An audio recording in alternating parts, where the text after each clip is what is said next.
Tu vas au Vara et tu endaines les 3 parcelles au Vara? Allez, c'est parti.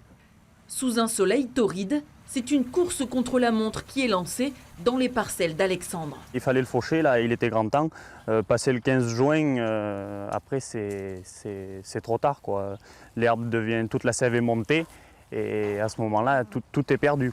Avec les pluies torrentielles de ces derniers mois, impossible d'envisager d'attaquer la fenaison plus tôt. Sur ces 40 hectares de prairies, Alexandre a déjà pris 15 jours de retard et il y a désormais urgence, car la qualité de l'herbe à couper baisse chaque jour un peu plus. Le foin, c'est la moitié de la ration par jour pour une vache. Donc si le foin est de mauvaise qualité, enfin pour nous, ce serait catastrophique d'acheter du complément. Ça coûte vite très cher, les coûts sont très élevés.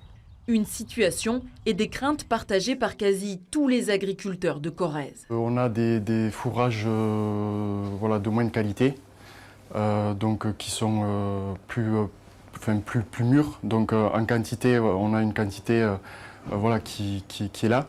Au niveau, donc ça permettra de constituer les stocks. Par contre, au niveau de la qualité, on est moins bon, alors surtout sur la Basse-Corrèze. Dans ces champs, les tracteurs d'Alexandre tournent désormais non-stop, 10 heures par jour, pour récolter tout ce qui peut l'être avant le retour de la pluie.